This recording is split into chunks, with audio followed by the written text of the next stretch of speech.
சரி, நாளைக்கு கட்சியில கேட்பாங்க, எலெக்ஷன் அன்னைக்கு ஏன் ஸ்பாட்ல இல்லன்னு என்னன்னு சொல்லுவ? அதை சொல்லிக்கலாம். என்னன்னு சொல்லுவ? என்னான்னு சொல்ல வேண்டாம், அதை விட இதே முக்கியம்னு சொல்லுவேன். அப்படியா? ம். அதை விட இதுதான் முக்கியம்னு உனக்கு நிஜமாவே தோணுதா? ஆமாங்க. ஏன்? அது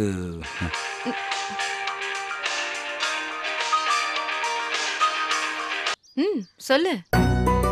இல்லை, இப்படியெல்லாம் கேட்டால் என்னன்னு சொல்றது? உண்மையை சொல்லு. உனக்கு உன் குடும்பத்தை தவிர வேற எதுவும் முக்கியம் இல்லை தானே? ஆமாங்க. அப்புறம் நான் தான் முக்கியம்னு சொல்ற.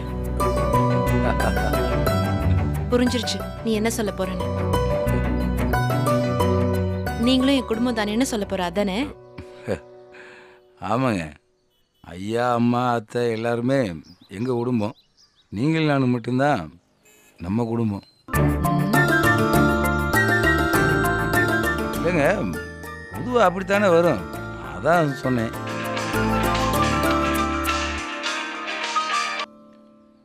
ஏங்க, யார் ஃபோனில் தொடர்ந்து கூப்பிட்டுக்கே இருக்காங்க? கட் பண்ணால் பேச விருப்பம் இல்லைன்னு தெரிஞ்சுக்க வேணாமா? திரும்ப திரும்ப கூப்பிட்டுக்கே இருக்காங்க.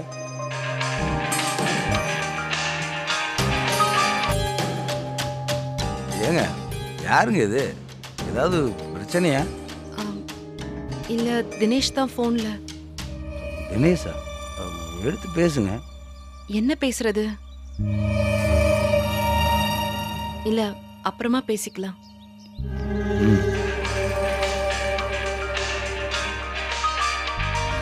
ஏங்க, அந்த போனை கொடுங்க. ஹலோ ஹலோ, கட் பண்ணிட்டேன். வாங்க போலாம். ம்.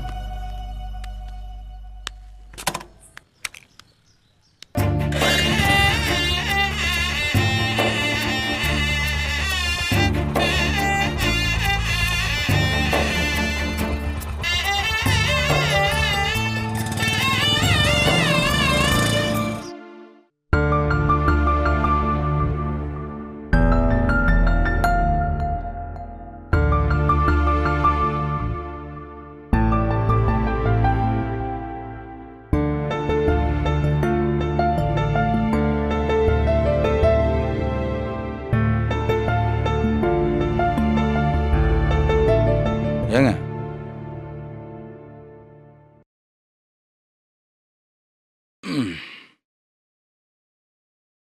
என்னங்க? நான் தூங்கிட்டேன். ஓ, அப்படியா? நான் கூட நீங்க முழிச்சிட்டு இருக்கீங்களோன்னு நினைச்சேன். வர வர வேட்பாளருக்கு குறும்பு ஜாஸ்தி ஆயிட்டு இருக்கு. ஹலோ, திருத்தம். வேட்பாளர் இல்ல, எம்எல்ஏ. பாரா. ஆமாங்க. ஆமாங்க, எனக்குள்ள தோணுது, கண்டிப்பா இந்த எலெக்ஷன்ல நான் ஜெயிப்பேன். நேத்து வரைக்கும் பயந்துட்டு இருந்த மாதிரி இருந்தது. ஆமாமா, நேத்து வரைக்கும் பயந்துட்டு தான் இருந்தேன். ஆனா இன்னைக்கு தோணிருச்சு.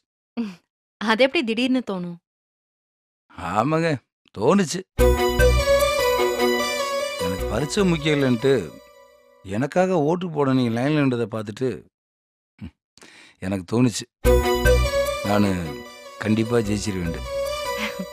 நாளைக்கு யாராச்சும் வீட்ல இருக்கவங்க ஓட்டு கூட முழுசா இவனுக்கு விழலன்னு சொல்லக்கூடாதுல்ல.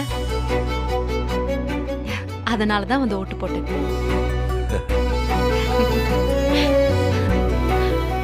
எப்ப கவுண்டிங்? நாளைக்கே கவுண்டிங் ஆரம்பிச்சு கொஞ்ச நேரத்துல நிலவரம் என்னன்னு தெரிஞ்சிடும். மதியானத்துக்குள்ள எப்படி ரிசல்ட் வந்துடும்.